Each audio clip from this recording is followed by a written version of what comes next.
could happen if they don't get the correct representation?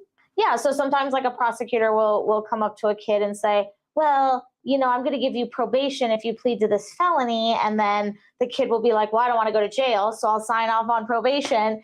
And then, they have a felony on their record. They don't know what the felony is. And then they don't know what the terms of probation are. They're just trying to avoid jail, right? So they're not being advised on all the consequences. And then if they come back, they could still get time in jail. They could still get time in prison. And so it's definitely, I think it's a lot easier for kids to they're more impulsive. So it's a lot easier for them to get talked into stuff.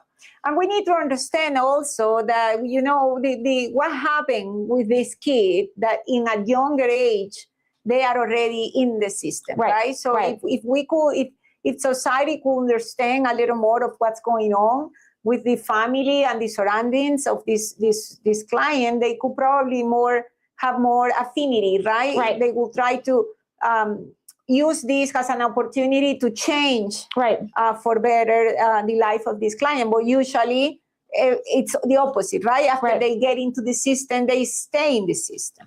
Right. I mean, I think it's also very important because kids there's a lot going on. They have a lot going on in their life. And so you never want to set them up for failure. That's one of the things with kids, like they're already going to school. A lot of them are working. And so then you start adding court and probation in, and now you start, risking them not being able to comply. But I think kids do have a very complicated history.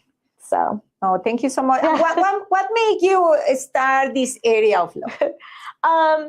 I've always really liked working with kids. When I was younger, I used to volunteer with a lot of organizations to work with kids. And so my last job was I was doing court appointed, so state work for kids that were charged with crimes. And so that's kind of when I got, into it. And then I realized that I really enjoyed the intersection between criminal law and working with kids. And so that's kind of what had me continue that interest.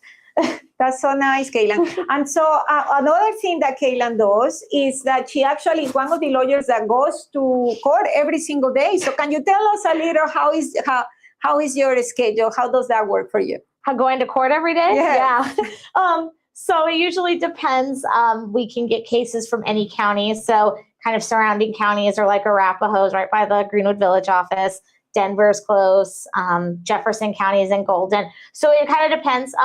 We can have court as early as 8 a.m. Those are usually, people checking in what's going on with their case. If you have trials start at like 7 a.m. So you're usually there at 7 a.m. and you're there all day. And a lot of the times we have multiple court dates in one day. So we'll have court at 8:30 and then we'll have another court date at 10:30. So we'll drive to another courthouse and it's a lot of waiting. Courts don't move very fast. It's a lot of sitting and waiting, but it also is a lot of going to different courthouses, meeting clients before court, talking with the prosecutor before court. And then, you go before the judge and you ask them for what you want and then you leave court.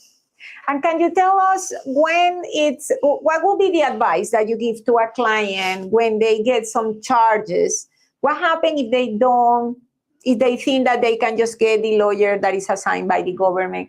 What will be the implications of not getting an opinion or a representation from a private lawyer like you?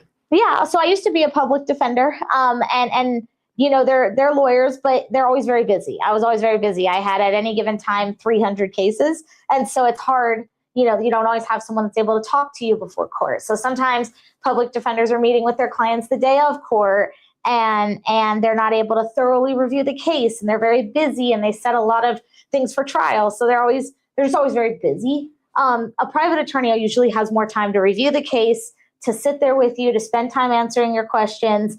We have a private client right now that was formerly represented by the public defender, and we did a 4-hour jail visit with him. And we were able to talk through everything with him and kind of tell him what was going on and answer his questions. And that took 4 hours. And some attorneys, like court-appointed attorneys, just don't have that time. So we have a little bit more flexibility there. And I mean, the worst thing you can do is not be represented at all, because a prosecutor is not going to sit down with you and tell you about your specific consequences, especially when people are undocumented or have immigration consequences.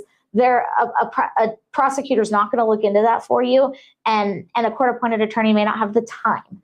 And so it's especially important that, even if you're not sure if you want to hire a private attorney, do a consult, talk to them, because they might give you different advice that you didn't have. Or you might not have met with your attorney and it could be 3 months into the case. And that's just not something we do. And that's not something that, we want to leave. We want our clients to know what they're walking into at court.